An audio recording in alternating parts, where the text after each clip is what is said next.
Welcome back. Today I'm going to talk about panic isn't the enemy. I think we fear panic because it causes a fear response, but really want to talk about how you can use it to your advantage, what to do in the moment, and how to understand what your brain's doing so that you can actually use it as a tool rather than a blockade to your life. So let's start with imagine you're sitting in your car before you're going in somewhere. Your chest tightens, your thoughts race, your hands and feet feel cold or clammy, and the brain starts scanning for danger. Every one of us has been there at some point. Doesn't matter if it's a date, an interview, a meeting of someone, or just going to face the fear of what's going on, but that's panic. We've all been there. If you're sitting there and you're feeling all that, maybe you felt it physically just from hearing me talk about it. But that's stress. What if your brain is actually not trying to destroy you, but it's trying to protect you? So if you understand that all those physical and emotional responses you had to that moment that's going to be uncomfortable, that's just your brain trying to protect you. Yes, you're having reactions to it, but you need to understand that that panic you're feeling, that's you protecting yourself. And when you reframe it to, I'm thankful that I'm trying to protect myself, when you sort of think of it from that perspective, I'm grateful to myself because I wanted to keep myself safe. So that's using panic to your advantage. What if can also be so what? If you've watched other episodes, you've heard me say this. What if, what if, what if? Okay, that's your brain panicking. But if you say so what, your brain starts to calm down, your nervous system starts to calm down. Panic is your nervous system entering survival mode. That's your key notification that you are entering survival mode and stress. It doesn't know the difference between a real physical threat or an emotional or psychological threat. It doesn't know the difference. Your thoughts about how that hurts, whether it's a physical hurt or an emotional hurt, it doesn't know the difference. Your brain just says, okay, this hurts. Panic. That's your nervous system. Remember, your brain is a part of your nervous system. So if you understand that and you just go, so what? Okay, that hurts, but I'll be fine. Your brain will start to calm down. Your nervous system will start to calm down. Whatever your sort of nervous tick is, just be aware of it. Be aware of how you respond to stress. And then instead of letting your brain focus on what if this happens? What if, what if, what if? So what? What if they don't like me? So what? It's when you get comfortable doing that, you will train your brain to relax. Your nervous system will relax. It might happen in the moment. That's where it's going to start. But when you become somebody who says, so what, more often than not, I always think the most dangerous person in the room is the person who accepts it is what it is. Sometimes it be like that is one of my favorites. Just because it was like that today doesn't mean it's going to be like that always. So that's kind of what sometimes it be like that. So what? Okay, this thing happened. Now I can let it hurt because it hurt today, or I can keep letting it hurt me. That choice belongs to me. So what if? So what? Is it going to hurt tomorrow? Is anybody going to care? No. The only pain I felt from it was the pain that I personally felt. So when I have trained my nervous system, and yes, it's taken me a couple of years to be the kind of person, so what? But it's just, okay, it is what it is. I'm not trying to fake it till I make it, but sometimes it be like that. But it's only sometimes. It doesn't have to be like that all the time. Life's going to hurt. But if most of us shoot a second arrow at ourselves, self-judgment, penalize ourselves for not being perfect. So I only shoot the first arrow in my life anymore. I don't have to hit the panic button and set off all the alarms. Like something panicked me. Okay, so what? Now, if you knew me 2 years ago, you would know that I was quickly going to panic, ruminate, and probably turn neurotic. But not anymore. So my identity shifted because I became the kind of person who I wasn't that way overnight. There's a time buffer that happens, but I've learned to use panic as a understanding versus something that overthinks me into a panic the wrong way. The nervous system will feel like uncertainty, something you're not familiar with. It can feel dangerous. Like an email, a confrontation, some financial stress, feeling trapped, rejection, burnout, whatever it is. The amygdala in your brain, your alarm system, it's going to signal a stress response. A little thing like an email we didn't like will spin us out of control. We give it the same level as life or death. Well, it's not. You have to train your nervous system to undo that. Society and this digital era we live in of the now society has trained us that every little thing is a threat. We have done this to ourselves, most of us, right? We have let all this in and given ourselves away piece by piece until every little thing that's uncomfortable or not perfect sends us into complete and utter overwhelm. We go off the deep end.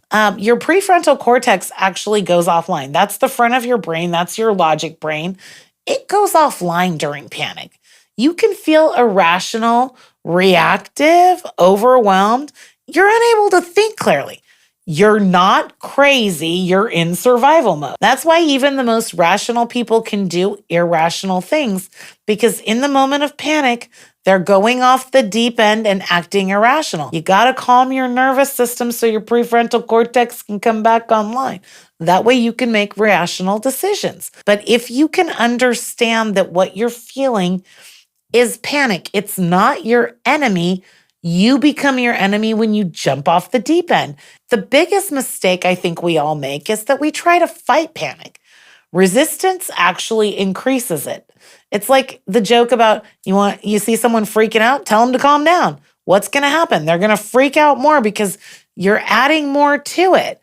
Your nervous system is already activated, so you're going to freak out even more. That's the biggest mistake, is don't try to fight it. Just try to be like, it is what it is. Sometimes it be like that. This is making me feel uncomfortable. Your brain actually interprets that resistance as a confirmation that the danger is real. Think about that. As you're trying to fight the panic, your brain actually takes that as evidence this is real, this is scary. Your nervous system says, understood, let's stay panicked. You brace for impact of worse things happening. Self-regulation actually starts with an awareness that instead of panicking, the goal is not to never panic. I think that's crazy. I think that's what we think is, I just don't want to panic. I don't want to have any bad thoughts. Well, you're human. Guess what? Those are going to happen.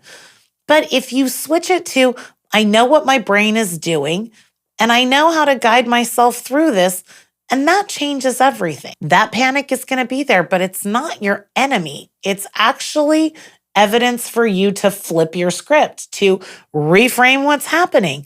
You don't have to keep hurting yourself. Just because something bad happened doesn't mean you need to jump off the cliff. Maybe you just go, okay, there's a cliff there. I don't need to jump over it. And as you breathe and let your nervous system regulate, your prefrontal cortex will come back online and you can make some logical decisions. What do you do when you're panicking to not fall off the cliff or jump off the cliff? Because most of us jump, right? We don't generally fall off. Here's some real practical things you can do. It's a 4-step process, but it works well in that panic moment. So number 1, you got to name what's happening. My nervous system is activated. My brain is panicked. This feels uncomfortable. I'm experiencing a panic response. Whatever that naming it works for you. So you start by naming it. Name it however you want, but step 1 is to name what's happening to you. Be aware what's happening. Step 2 is just a longer exhale. Breathe in for 4, out for 6. If that's all you can do in the moment, do that. But the longer exhale is what's going to calm the parasympathetic nerve system. During panic, your breathing becomes fast and shallow. Your brain thinks you're in danger, so it turns off other systems of your body naturally. Number 3 is you're going to shift to safety. That's when panic happens. Your brain narrow focuses on that threat. You get tunnel vision. So how can you do this? You're going to intentionally widen your awareness by looking around the room. Find 5 things you can see and name them. I see the door, I see the window, I see the floor, I see the rug, I see the plant. Name 5 things you can see. Look for 4 things that you could feel. If I touch the couch, it's soft. If I touch the plant. It feels like a leaf. It's crumbly, whatever that is. And then name 3 things that you can hear. I hear the fan, I hear the TV, I hear a phone ringing, whatever that is. But that's your 5, 4, 3. That's the shift to safety. I personally find that when I'm in panic, I can't process that far ahead, but I can think 5, 4, 3. And I've had panic attacks. I remember the first one I had. It was way back when I was still pregnant with my daughter. So you're talking 21 years ago. I can remember I was in the grocery store. I was standing in line and I felt like I was breathing through a straw. My chest got really tight. I thought I was going to faint and die. I could barely breathe. The guy behind me was like, "Ma'am, are you okay?" And I was like, I can't even talk. I couldn't even utter something out. That was the first panic attack I've ever had in my life. I literally thought I was going to die there in the grocery store. It's amazing how within like 10 seconds, you will start to feel better. And by 30 seconds, you'll have full control of yourself again. And then the 4th step to that is to just stop predicting the future. That's what your brain does. It makes up dramatic stories like, I think I'm going to die. The worst is about to happen. Your panic actually loves prediction. And it's usually future focused. Oh, these bad things are going to happen to me. I'm going to fall off the cliff. Bring yourself back to what's happening right now before I jump off the cliff. Right now, I'm panicking. I'm going to breathe longer. 5, 4, 3. Stop predicting the future. Wait until your prefrontal cortex, your logic brain, can come back online. It's pretty simple. And I think right now it might seem like a lot unless you're in the middle of a panic attack. And if you're in one, you're going, that sounds crazy. I can't do that right now. Just breathe and name what's happening to you. It's very different from I'm dying, I'm trapped, I'll never. Refrain from using always and never, especially in a panic moment. Your brain will calm down when it separates the sensations from the story. What does that mean? It needs to separate from the what if to where you're at now. Once you get back to now, your prefrontal cortex can come on and your logic brain can work. Every one of us adults has had that moment where you're like, why did I do that? Well, because you were panicking. You were freaking out and you had no logic and you were in survival mode and you acted irrationally. Stop predicting what's going to happen. Just so what? I had a client that started having panic attacks, which I identified with, right? Me telling you about having mine.